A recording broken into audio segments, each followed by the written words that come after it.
Hoje vamos começar uma nova série, a nova série fundamentada no Sermão do Monte, mas na introdução do Sermão do Monte, que é conhecida como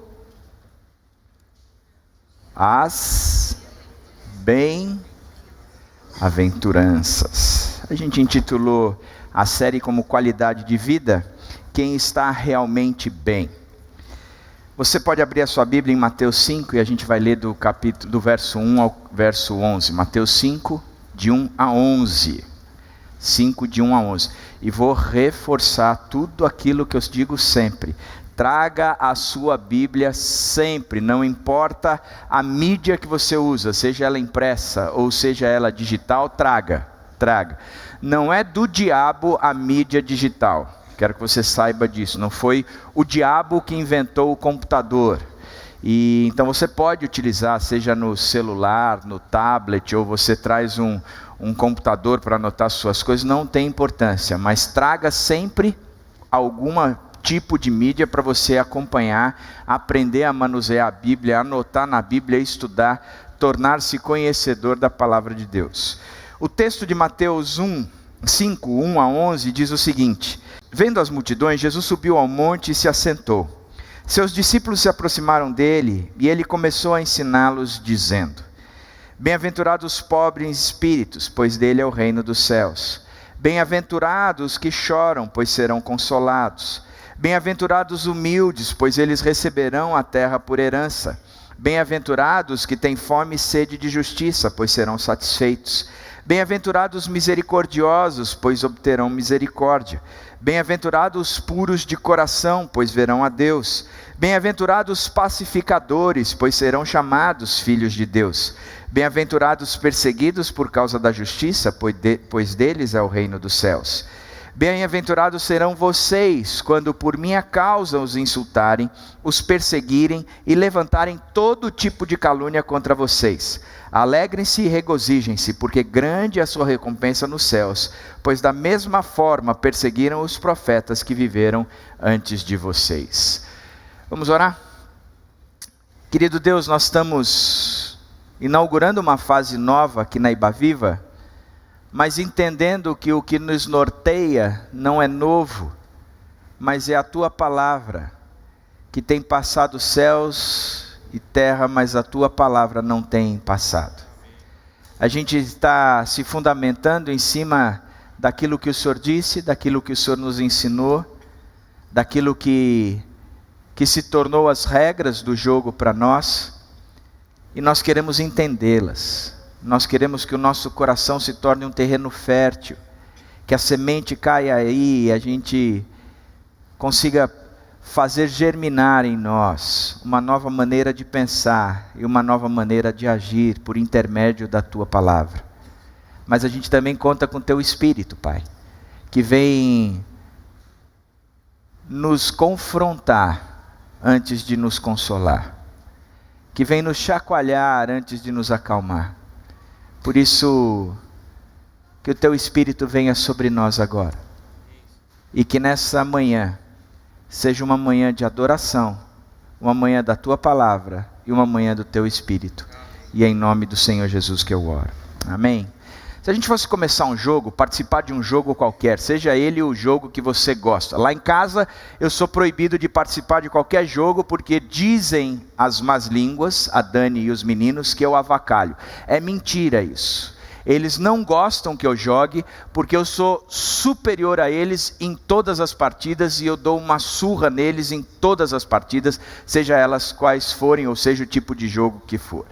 Mas sempre que a gente vai participar de um jogo, a gente precisa saber antes quais são as regras do jogo. Eu lembro que eu namorava a Dani ainda, e a Dani é apaixonada por jogo de carta. Ela gosta de truco, gosta de baralho, inclusive é um dos meus concorrentes, esses jogos de baralhos online, porque ela gosta disso, ela se diverte nessa história. E eu lembro que assim que a gente estava namorando, eu tinha mais 2 amigos que também gostavam muito de truco, e nós sentamos numa mesa e eles falaram: vamos jogar truco? Eu falei: vamos. Nunca tinha jogado na vida. Também não disse para eles que nunca tinha jogado na vida. Eu peguei as cartas, e conforme eles iam jogando, eu jogava. Eu sei que tinha que fazer uns tiques nervoso, eu ia fazendo. Eu não sei até hoje, não faço ideia qual tenha sido o resultado da minha participação. Porque eu não entendo nada de truco. Nada de truco. Pois bem, eu fico pensando que a vida da gente é um jogo. E quando a gente pensa num jogo, a gente tem que saber 4 coisas do jogo. Primeiro, quais são as regras do jogo? Eu posso, neste jogo, jogar com a mão ou é só com o pé? Eu posso bater o lateral dentro de campo ou tem que ser do lado de fora? Quando eu for bater o lateral, eu tenho que estar parado ou eu posso bater o lateral correndo? Como é que as coisas funcionam? A outra coisa que a gente precisa saber a respeito do jogo é quando o jogo começa. Começou já o jogo? Como é que se dá início a uma partida? Alguém tem que virar uma carta e é acima dessa carta que as coisas valem? Essa carta que está valendo como matriz? Ou a gente pode começar com qualquer carta? A gente inicia com o goleiro dando um chute ou é no meio de campo alguém tocando para o seu próprio time? Como é que inicia a partida? Uma outra coisa que nós temos que saber é que quando termina a partida, ou quando termina essa partida, para a gente saber se a gente vai ganhar, ou a gente vai ficar eternamente nesse jogo, tentando ganhar, tentando obter resultados, que a gente não sabe quando inicia nem quando termina, a gente vai ficar correndo de um lado para o outro, sem saber quando é que saiu o vitorioso, ou quando é que saiu o perdedor. E por fim, qual é o objetivo do jogo? Eu às vezes estou jogando bola e eu vejo alguém dar chutes que eu digo, escuta, o objetivo desse jogo é você tentar acertar esse quadrado dentro com a bola. Não adianta estar dando esse chutão lá para cima, isso não é futebol americano, que você pontua acima da trave. Aqui você tem que pontuar dentro da trave. Tem jogadores do Palmeiras que até hoje não entenderam isso. Eles continuam perdidos porque não entenderam nem a regra e muito menos o objetivo. Por isso, quando a gente entra num jogo, a gente tem que saber as respostas dessas 4 perguntas para você poder participar do jogo.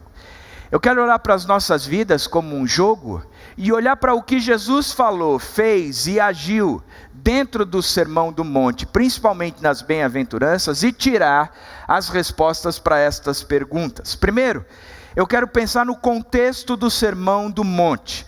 Olha que interessante, a gente lê o Sermão do Monte a partir do capítulo 5, verso 1, começam com as bem-aventuranças e a gente vai até o último versículo do capítulo 7. Mas no versículo anterior, ao início do capítulo 5, aonde a gente inicia, ou se diz que inicia o Sermão do Monte, diz no verso 23 do capítulo 4, que Jesus foi por toda a Galileia, ensinando nas sinagogas deles, pregando as boas novas do reino e curando todas as enfermidades e doenças entre o povo. Jesus decidiu agir em 3 direções. Ele ensinava, pregava e curava. E aí se inicia o sermão que Jesus fez, ou os ensinos que Jesus trouxe aos seus discípulos e à multidão. Mas, no verso 35 do capítulo 9, nós vemos a frase, parece que repetida do próprio início do capítulo 4. Jesus ia passando por todas as sinagogas, não mais a Galileia, mas todas as cidades e povoados, ensinando nas sinagogas as boas novas do reino, curando todas as enfermidades e doenças. Você veja que o movimento mais uma vez repete, Jesus ia passando por todas as cidades e povoados, ensinando nas sinagogas, pregando as boas novas do reino e curando todas as enfermidades e doenças. Se nós pensarmos no contexto do Sermão do Monte, a gente vai ver que o Sermão do Monte ele age na seguinte maneira. Em Mateus 4, 23, Jesus ensinando, pregando e curando. Em Mateus 9, 35, Jesus ensinando, pregando e curando. Ou seja, o Sermão do Monte está contido entre 2 ações iguais do Senhor Jesus Cristo. Em 2 movimentos iguais do Senhor Jesus Cristo, em 2 áreas iguais do Senhor Jesus Cristo, onde Ele decidiu fazer 3 coisas: ensinar, pregar e curar. Ensinar, pregar e curar. As três ações de Jesus Cristo. No início e no fim. O meio está repleto de ensino, de pregação e de cura. Presta atenção que no meio desses dois textos, ele apresenta dois movimentos. O primeiro movimento no capítulo 5, 6 e 7 de Mateus, e o segundo movimento nos capítulos 8 e 9. No primeiro movimento há uma coleção de ensinos. No segundo movimento há uma coleção de histórias. No primeiro movimento, na coleção de ensinos, nós conhecemos como o Sermão do Monte. É aquele sermão pregado por Jesus, ou dito por Jesus, ensinado por Jesus aos seus discípulos e a uma multidão. Nós conhecemos o Sermão do Monte porque nele está contido, por exemplo, a oração do Pai Nosso. Nele está contido que aonde está o nosso tesouro, também está o nosso coração. Nele está contido a maneira como nós devemos dar ofertas. Nele está contido como podemos orar, como nós devemos falar e assim por diante. No Sermão do Monte está contido a historinha das duas casas, aquele que constrói a casa na areia e aquele que constrói a casa na pedra. Nós estamos o tempo todo falando e ouvindo e discursando e fundamentando as nossas vidas em cima deste texto, pois este texto, o Sermão do Monte, 3 capítulos de Mateus, está repleto ou resume quase todo o conteúdo e proposta de Jesus Cristo para as nossas vidas. É neste terço, neste momento, que nós vamos aprender o que Jesus pensa a respeito de nós, dele mesmo, e quais são as expectativas que ele tem a nosso respeito e as bênçãos futuras. Nestes 3 capítulos a gente aprende muita coisa. Há uma coleção de ensinos, mas também há uma coleção de histórias, e principalmente histórias relacionadas com curas promovidas por Jesus Cristo. Jesus, ele cura um leproso, o servo de um centurião, ele cura endemoniados, ele acalma uma tempestade, ele cura um paralítico, ele cura a filha de um dirigente da sinagoga, ele cura uma mulher que sofria de hemorragia há anos, ele cura 2 cegos, ele cura um mudo, e ele ainda cura a sogra de Pedro, que dizem as más línguas que foi por isso que Pedro traiu Jesus 3 vezes. Porque onde já se viu isso? Há um questionamento se neste momento, quando Jesus cura a sogra de Pedro, havia sido Jesus mesmo ou o próprio diabo, porque Jesus não faria essa coisa com Pedro. Não faria. Fato é que a gente percebe que há uma coleção de ensinos, mas há uma coleção de histórias. Ou seja, Mateus nos apresenta primeiro a teoria e depois a prática. Ele mostra como deve ser a mente do cristão, mas da mesma forma ele mostra como devem ser as ações dos cristãos, como ele deve pensar, mas como ele deve agir. Isso serve como um alerta, porque nós não devemos tratar esses textos isoladamente. Isto tudo faz parte de um contexto só. É enxergar que entre Jesus pregar, ensinar e curar, ele trouxe conteúdo teórico e conteúdo prático, e este conteúdo teórico e este conteúdo prático faz parte de uma coisa só. Mateus é o ator que está colocando esses textos juntos. Mateus, ele é um homem de Deus, ele é um apóstolo inspirado, e temos que ter o cuidado com a forma que ele escolheu juntar estes textos. Não dá para tratá-los isolados, porque eles fazem parte de um todo, e o todo não é só o Sermão do Monte, mas sim é o conteúdo, a coleção de ensinos e a coleção de histórias que estão entre o movimento escolhido por Jesus de ensinar, de pregar e de curar. Este é o contexto do Sermão do Monte. Da mesma forma como os personagens do Sermão do Monte, vendo as multidões, Jesus subiu ao monte e se assentou. Seus discípulos aproximaram-se dele e ele começou a ensiná-los, dizendo: Presta atenção no que o texto está dizendo. Que primeiro movimento, ou o primeiro personagem do texto é o próprio Jesus.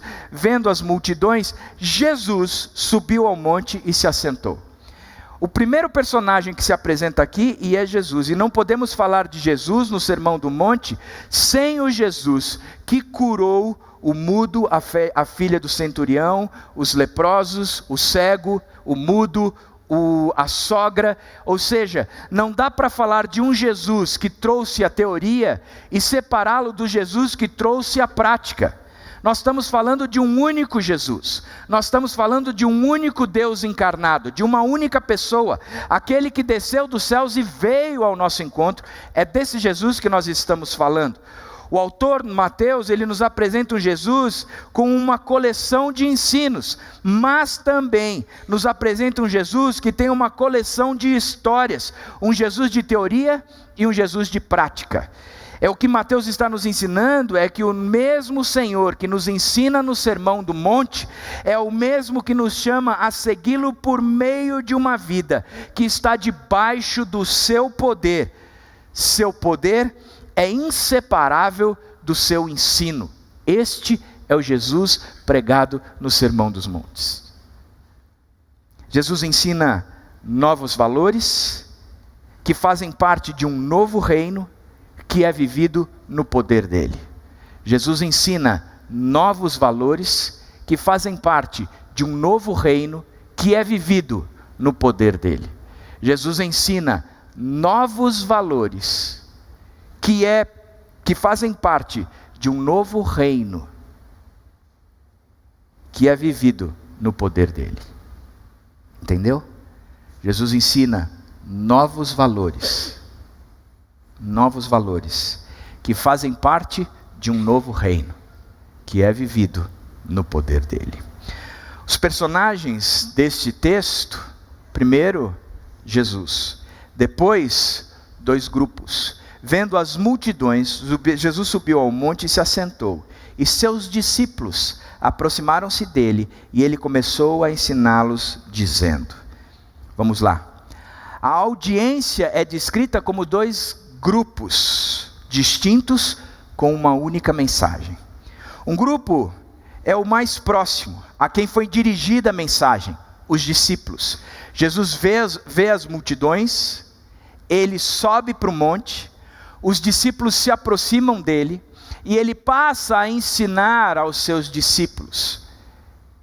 Ele foca nos discípulos, ele olha para aqueles que estão mais próximos, ele conduz todo o pensamento dele, todo o foco dele, toda a direção dele àqueles que estão próximos. Mas ele não nega de forma nenhuma que a multidão que estava um pouco mais distante, ou ali também, tivesse o impedimento, ou fosse impedida de escutar os seus ensinos. Jesus foca num, mas ele está preocupado com os outros.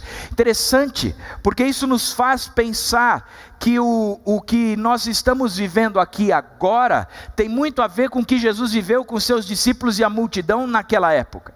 Porque o aqui e agora, um encontro como este, ele é preparado e ele é voltado para aquele que já conhece a Jesus Cristo, aquele que já entregou a vida para Jesus Cristo, aquele que já teve um encontro com Jesus Cristo. Porque aqui você vai adorar, aqui você vai cantar, aqui você vai dizer coisas para Jesus Cristo, que aquele que nunca teve este momento, nunca teve este encontro, não vai entender nada.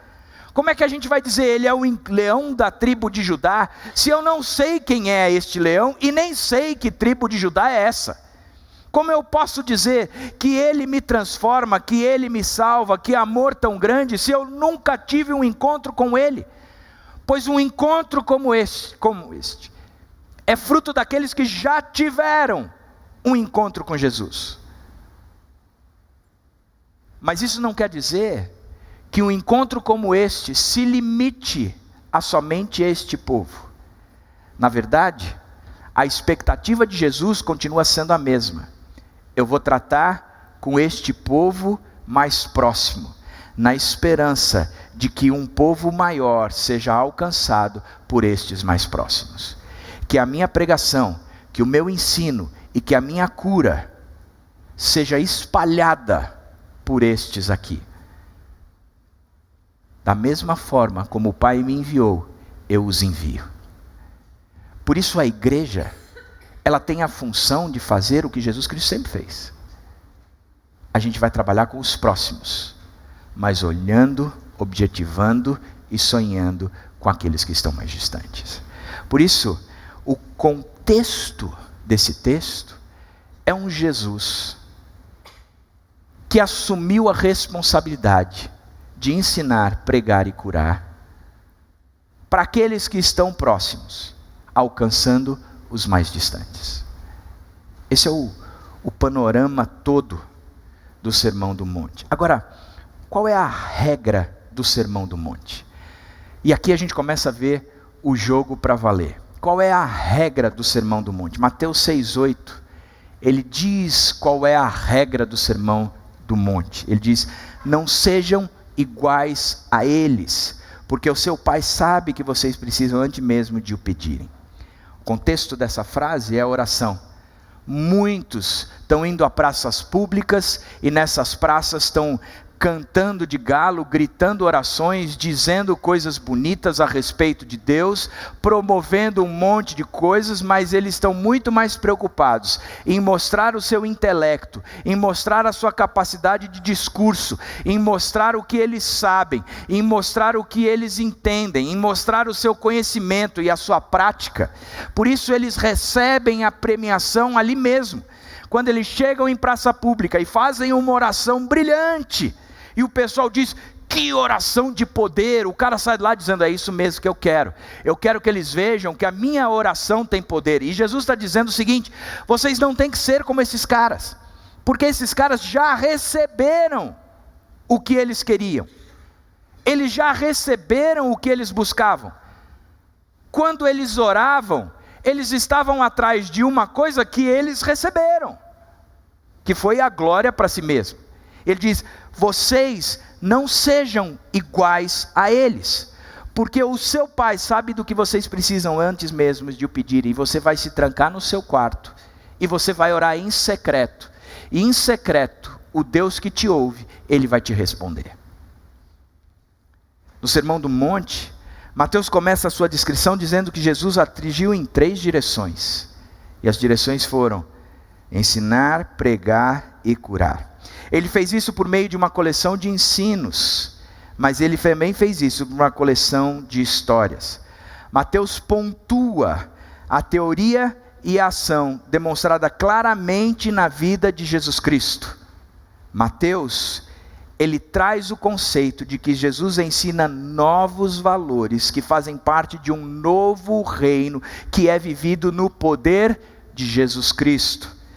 E quando você lê estes 5 capítulos de Mateus, que são caracterizados pelo Sermão do Monte, a coleção de teorias, mais a coleção de histórias, você percebe como Jesus se opôs à cultura vigente, a cultura que se vivia naquela época, sempre fazendo comparação entre como a cultura vigente vive em contraponto a como aqueles que fazem parte do reino de Deus devem viver. Na verdade, Jesus vem propor uma contracultura. Jesus está o tempo todo apresentando comparações. Eles fazem assim, eles dão esmola publicamente, eles fazem orações públicas, eles têm o dinheiro como seu Deus, e aí Jesus vem mostrando: a cultura vigente vive assim, mas vocês não devem viver assim, vocês devem viver com esta marca, com esta característica, com esta forma, deste jeitão. É interessante tudo isso, porque Jesus vem propondo uma contracultura, uma cultura que vai contra a cultura vigente. Interessante que contracultura foi um movimento que marcou os anos 60. Estados Unidos, se achando cheio sendo o rei do caquidoce, se achando todo poderoso, invade, ou começa a peitar, uma pequena nação, fundamentada no comunismo, o Vietnã do Norte, e por ali eles ficam em lutas durante quase 10 anos. Até que o Vietnã do Norte invade o Vietnã do Sul, e principalmente a embaixada americana, aí a coisa fica feia, os Estados Unidos vai para cima, e aí a gente vê a guerra do Vietnã. Só que os Estados Unidos tomam um couro, porque vão lutar não com as suas super armas, porque onde eles estavam as super armas não funcionavam, estavam no meio de uma floresta cheia de umidade, e aqueles caras que estavam acostumados a viverem lá dentro, os Vietcongs, deram uma surra, utilizando a experiência de guerrilha deles contra os Estados Unidos. O resultado de tudo isso é que muito jovem americano estava sendo mandado para essa guerra e morrendo nessa guerra. A geração americana começa a levantar uma voz dizendo: faça amor e não faça guerra. Nós não estamos de acordo com o que esta geração está propondo. Começaram os movimentos hippies, alternativos, Woodstock, aonde os princípios e os valores daquela sociedade estavam sendo extremamente questionadas. Uma geração responde a outra demonstrando que odiou o mundo que herdou. Eu não gostei do que eu herdei, eu não gostei do que eu recebi. A minha geração viveu debaixo de uma geração muito autoritária, onde o pai e a mãe, só pelo olhar, comunicavam ao filho se ele estava ferrado ou não. A minha geração é uma geração que odiou esse tipo de comportamento. O resultado de tudo isso, a resposta que nós demos, são pais extremamente liberais, com filhos totalmente independentes, que não respeitam e não obedecem a nada. Você pode virar até a lente do óculos para o seu olho ficar maior. Eles não estão nem aí para o que você está falando. Porque uma geração está respondendo a outra geração. E em geral, um questionamento do porquê o trabalho, o patriotismo, o nacionalismo, a ascensão social e até mesmo a estética de padrão. Um questionamento de normas, valores, gostos e padrões de comportamento que acabam promovendo quebra das principais amarras de uma sociedade. E o que a gente percebe é que a geração seguinte começa a questionar as principais amarras de uma sociedade. E, em geral, sobra para religião e família. O que é que nós estamos vivendo hoje? O que é que nós estamos vivendo hoje? Se não é um questionamento da religião e da família. O que é que essa ideologia de gênero tem trazido hoje que não seja confrontar a estrutura familiar pregada na palavra? O que é que nós estamos vivendo hoje? Que essa geração também não está dando uma resposta à minha geração, dizendo: nós não suportamos a intolerância de vocês. A intolerância contra um negro, a intolerância contra um pobre, a intolerância contra um deficiente, a intolerância contra um homossexual.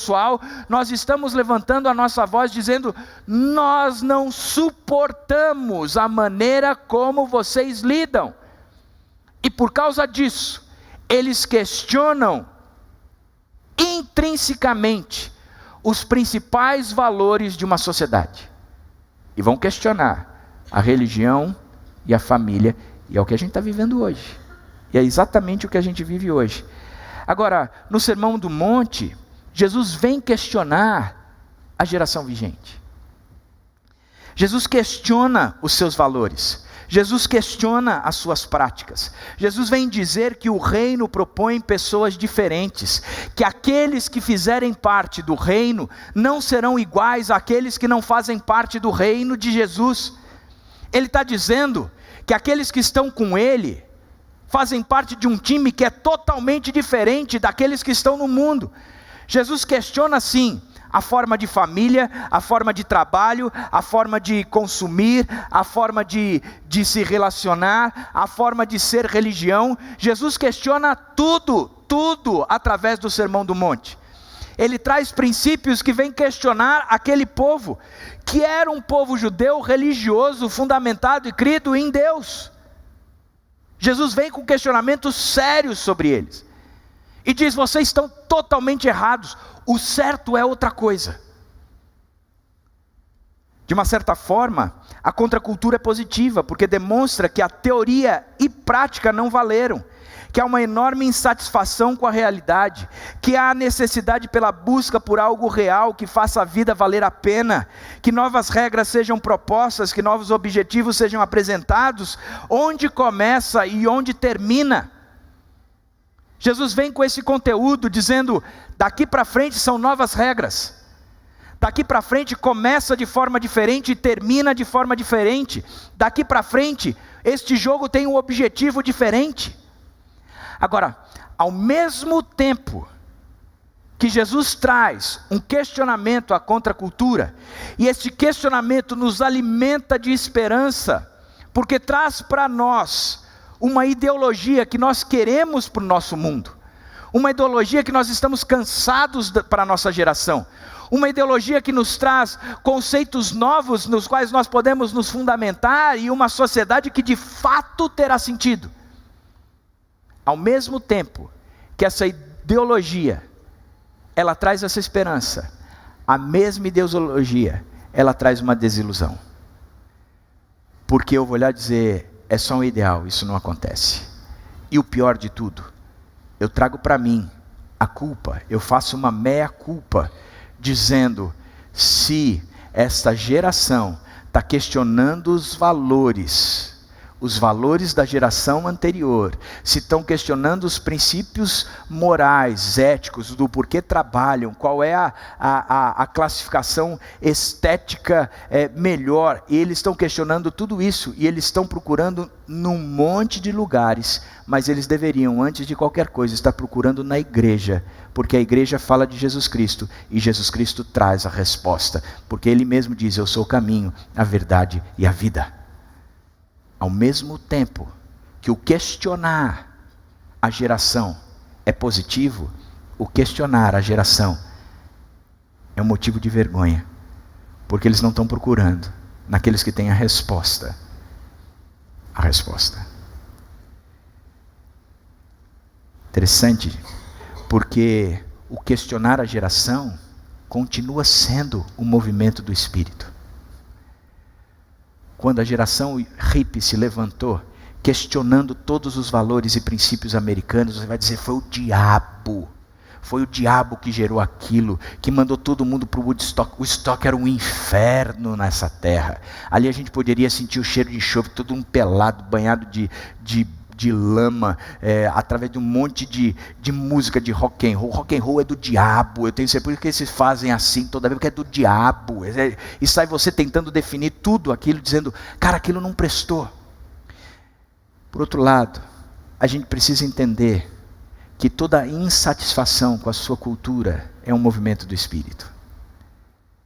Porque essa insatisfação tem que nos levar à satisfação em Jesus Cristo. Eu não estou feliz com isso. Porque o Espírito, antes de desconsolar, é o Espírito que confronta.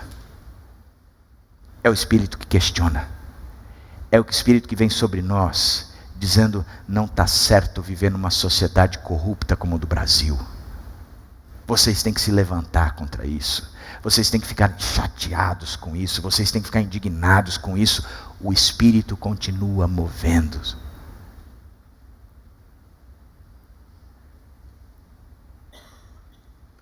A compreensão de que o Espírito continua agindo na sociedade, porque o Espírito, antes de confortar, ele perturba. Ele perturba. John Stott diz, como resultado de tudo isso, que nenhum comentário poderia ser mais prejudicial para o cristão do que as palavras: mas você não é diferente das outras pessoas. Mas você não é diferente das outras pessoas. Porque nós fomos chamados para sermos diferentes, não sermos iguais a eles. Num jogo, quais as regras? Neste jogo, a regra é: não sejam iguais a eles. Não sejam iguais a eles. Jesus ensina novos valores que fazem parte de um novo reino que é vivido no poder dele. Quais são as regras? Não sejam iguais a eles. não aceitem a geração. O espírito que está perturbando é o mesmo espírito que conforta. O espírito que está confrontando é o mesmo espírito que consola. Não sejam iguais a eles. O início do Sermão do Monte, nós vemos em Mateus 5, 3 e 10 o seguinte: bem-aventurados os pobres em espíritos, pois dele é o reino dos céus. Bem-aventurados os perseguidos por causa da justiça, pois deles é o reino dos céus. Presta atenção, o texto diz duas maneiras. A primeira maneira como ele começa, a segunda maneira como ele termina. E a primeira maneira como ele começa e a segunda maneira como ele termina é igual. Ele diz: bem-aventurados os pobres em espíritos, pois deles é o reino dos céus. Bem-aventurados os perseguidos por causa da justiça, pois deles é o reino dos céus. Quando você vê o Sermão do Monte, ele tem um movimento extremamente interessante.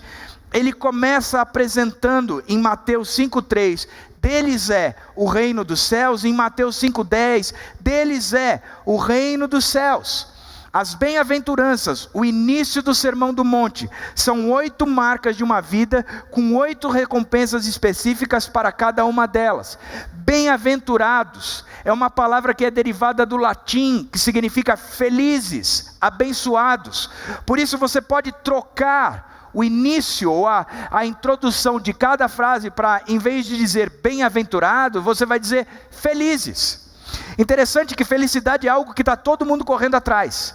E Jesus começa o seu sermão dizendo que felizes são aqueles que praticam 8 coisas e obterão 8 recompensas, sendo que desde pequeno, o que nós temos que entender, que o sermão está nos ensinando, é que desde pequeno nós colhemos o que plantamos. O autor de O Pequeno Príncipe, Saint-Exupéry,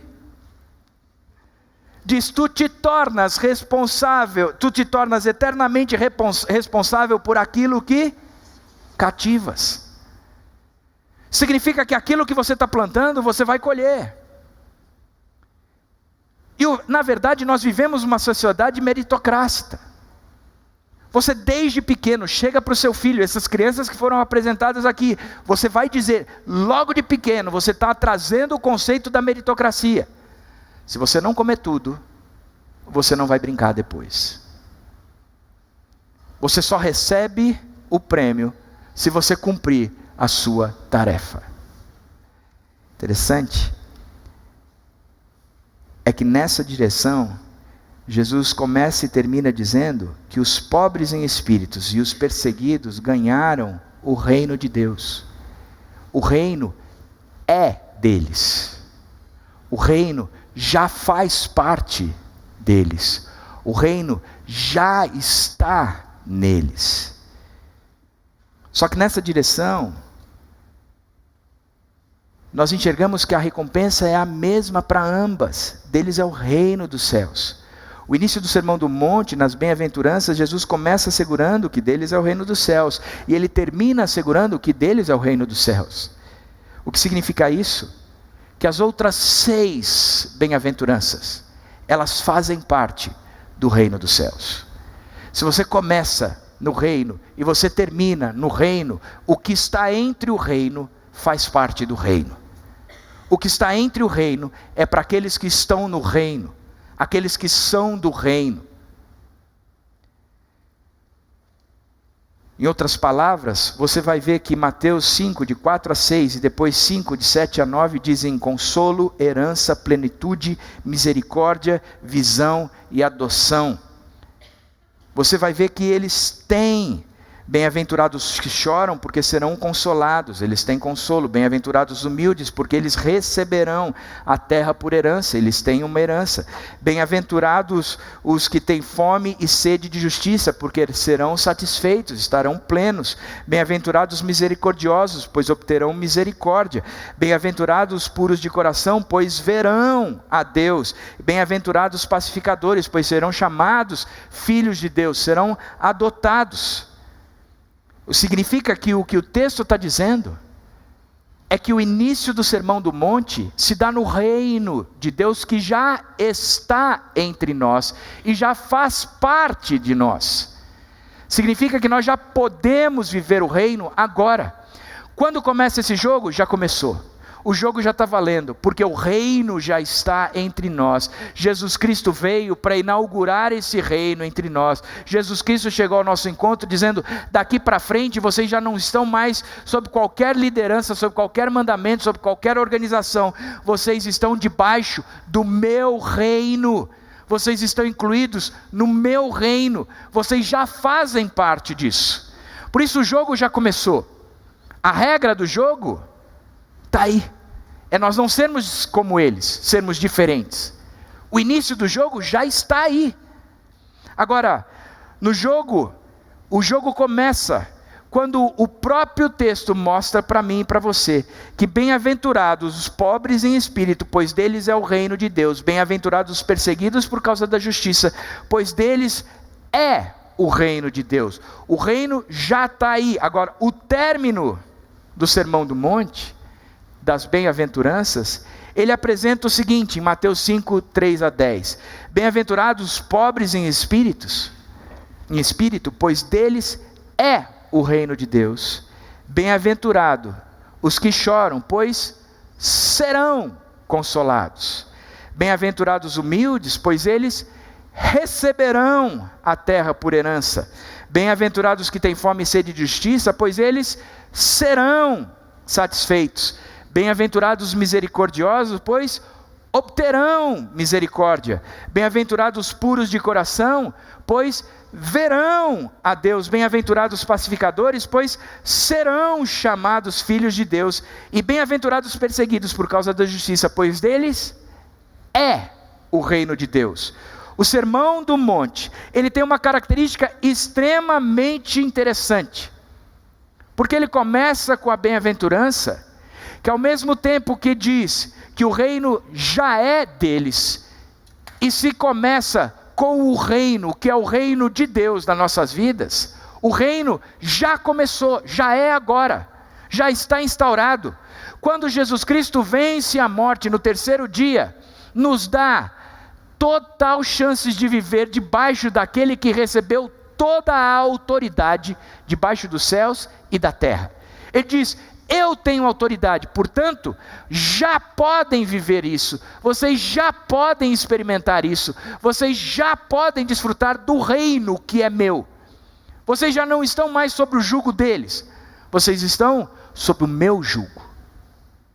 Mas já estão, já é agora. Entretanto, o texto é interessante, porque ele diz, ao mesmo tempo que é, que também será. Ele diz: vocês serão, bem-aventurados os que choram, porque serão consolados. Bem-aventurados os humildes, porque eles receberão a terra por herança. Bem-aventurados os que têm fome e sede de justiça, pois serão satisfeitos. Bem-aventurados os misericordiosos, porque obterão misericórdia. Bem-aventurados os puros de coração, porque verão a Deus. E bem-aventurados os pacificadores, pois serão chamados de filho de Deus. E bem-aventurado vocês, quando por minha causa os insultarem, o perseguirem e levarem, porque o reino é de vocês, dos céus é de vocês.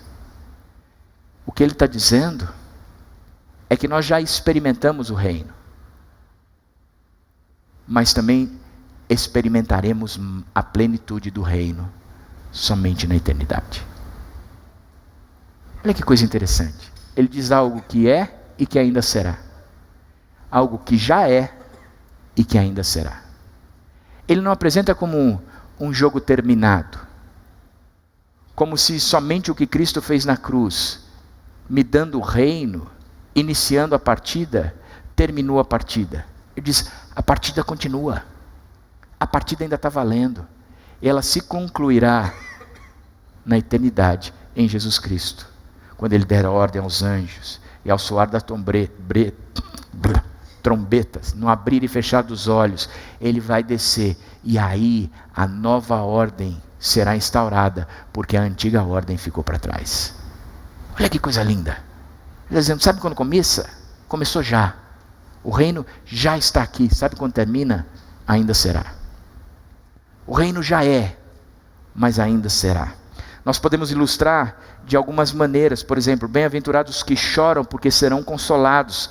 Mas 2 Coríntios 1, 3 e 4 diz, bendito seja o Deus e Pai do nosso Senhor Jesus Cristo, Pai das misericórdias e Deus de toda consolação, que nos consola em todas as nossas tribulações, que nos consola em todas as nossas tribulações. Bem-aventurados que choram, porque serão consolados. É algo no futuro que já experimentamos agora, é algo que nós experimentaremos ainda um consolo completo e total no futuro, que já experimentamos agora, já nos é. Da mesma forma como a gente pode olhar os bem-aventurados misericordiosos, pois obterão misericórdia, como se a misericórdia fosse algo que nós desfrutaremos no futuro, mas ao mesmo tempo, Mateus 18:33 diz, você não devia ter tido misericórdia do seu conservo, como eu tive de você.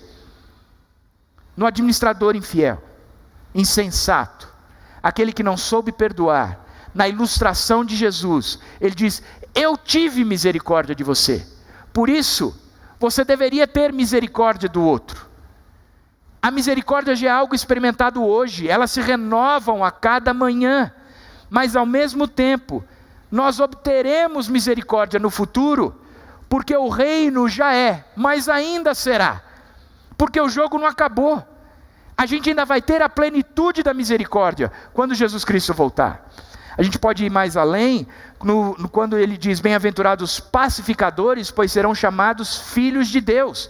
Aí você pega o texto de Mateus 5,16 e diz, assim brilha a luz de vocês diante dos homens, para que vejam as suas boas obras, e glorifiquem ao Pai de vocês, que está nos céus. Vocês serão chamados filhos de Deus no futuro. O fato é que o reino já está, e vocês já podem ser reconhecidos como, mas vão experimentar a plenitude de tudo isso na eternidade. É algo que já é, mas ainda será.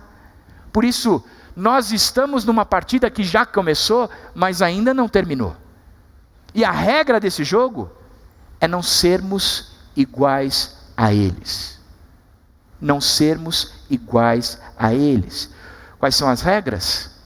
Quando começa, quando termina, bem-aventurados são vocês, quando por minha causa os insultarem, os perseguirem e levantarem todo tipo de calúnia contra vocês. Isso no presente. Alegrem-se e regozijem-se no presente, porque grande é a sua recompensa nos céus no futuro. No presente a gente já desfruta.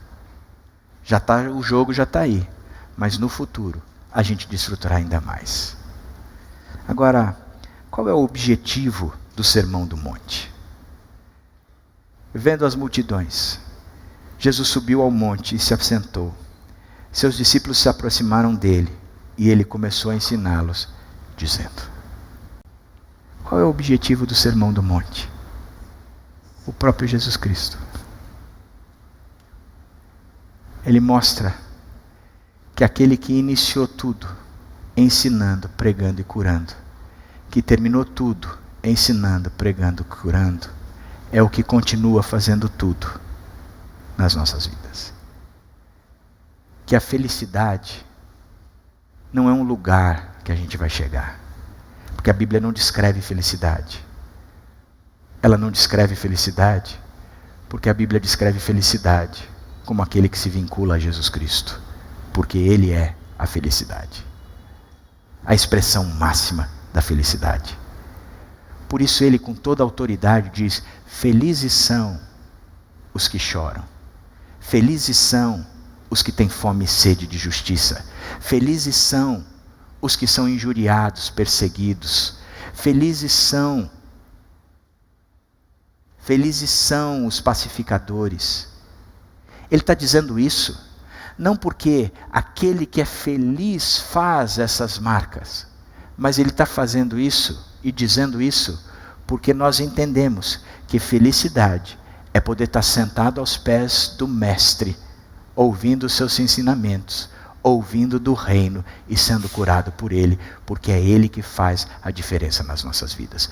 Duas irmãs, Marta e Maria, uma agitada de um lado para o outro, fazendo as coisas para Jesus, promovendo o ambiente para Jesus, fazendo com que Jesus se sentisse em casa, fazendo que nada faltasse para Jesus. A outra se calou, sentou aos pés do mestre e simplesmente ficou ouvindo o que o mestre tinha. No final, aquela que fazia muita coisa, chega para Jesus e diz: escuta, você não se incomoda com a situação toda? Eu estou aqui ralando pelo teu reino, ralando pelas tuas coisas, ralando pelo teu conforto, ralando pelo teu consolo, ralando para que você tenha o que há de melhor. E a minha irmã, vagabundeando, parou com tudo, ficou sentada aos seus pés e não faz mais nada a não ser te escutar. Jesus diz: você está muito agitada, correndo de um lado para o outro. A tua irmã escolheu a melhor parte. Pouco é necessário, e ela escolheu a melhor parte. O que foi que a irmã escolheu? Jesus. O que foi que a irmã escolheu? Sentar-se aos pés de Jesus. O que foi que a irmã escolheu? Ouvir dos ensinos de Jesus. O que foi que a irmã escolheu? Ouvir Jesus proclamar o reino. O que foi que a irmã escolheu? Dar a oportunidade a si mesmo de ser curada por Jesus. Quais são as regras do jogo? Não imitem esses caras. Quando é que começa? Já começou, gente. Quando é que termina? Um dia isso vai terminar, quando Jesus Cristo voltar. Qual é o objetivo? O objetivo é Jesus. É desfrutar dele. É caminhar com ele. É ser feliz por causa dele. É ser feliz nele.